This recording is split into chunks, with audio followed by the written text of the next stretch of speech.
I think around 2 million women that are trafficked each year are kidnapped for the desires of men, and in some cases women. You think of it, from the ages of 0, and I've even been told they're kidnapping pregnant women, okay, to what, 35, 40 years of age, all over the world.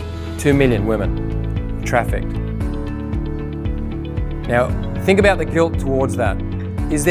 Do we play a part as young people or as old people? Do we play a part in that happening?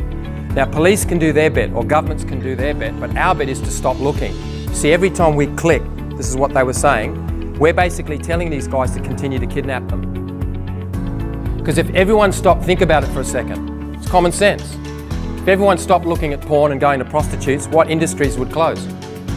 But every time you go and look at something and you click, it's basically telling these guys that kidnap these women, continue doing what you're doing. 116,000, stats aren't really new, but 116,000 a day look at child pornography, and that number is growing. Now, this is what's so scary, is that I remember a year 10 student, Northern Beaches Christian College, can't forget it, big hall it was, and I said, is there anything wrong with pornography? Anything right with pornography? Something like that. And he said, he put his hand up and said, man, I'm telling you, there's nothing wrong with pornography. Even after I said to him, the image that you're looking at, you have no idea about that person's history. You have no idea about that person's history. You don't know what they're going through, what their family life is like.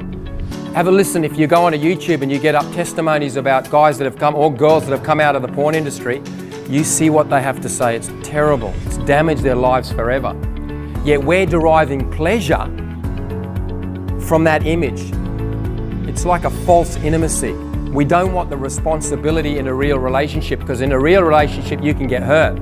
So what I'm going to do is, and there are a number of reasons why people look at pornography, I'm going to separate myself from that and look at something and just get one aspect of that, or try and get an aspect of a relationship, the sex part.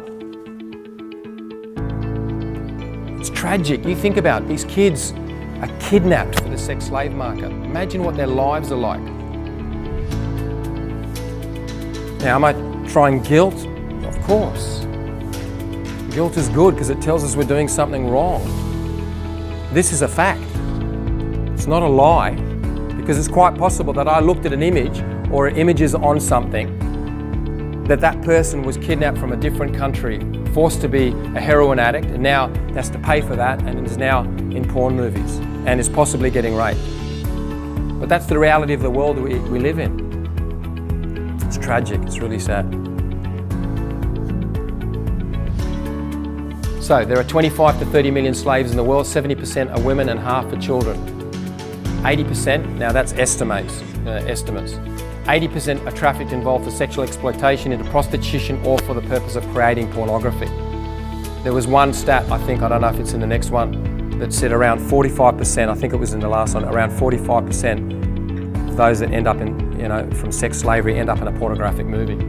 Human trafficking is the second largest criminal industry after drugs. It's nearly $100 billion industry.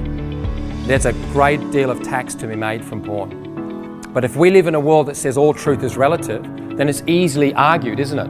Look, it's good for marriages. There's nothing wrong with it. As long as you're 18, it's fine. The problem is, the average age of looking at pornography is 12 to 17, and it's changing your brains. Think about a 4-year-old that plays the piano. Why is it that a 4-year-old or 5-year-old can play a piano? You've got 100 billion neurons in your brain. You're learning things all the time. You're creating superhighways in your brain. If you look at pornography, you will think this is the way sex is. Then you've got to unlearn that when you're older. Once that damage is done, it's hard to undo. It's difficult. It's a long journey. So this should get you a little bit, right? If you look at pornography, I want you to understand that what you're looking at isn't necessarily somebody that's really enjoying themselves. They're actors. They're paid. Sometimes they're forced. Sometimes they're raped. That's the reality. You simply don't know. It doesn't matter that the DVD that you buy or says this little bio on the person. Hi, my name's Jenna. I love doing what I do. I really hope you get off on me, whatever. That's just a lie. How do you know?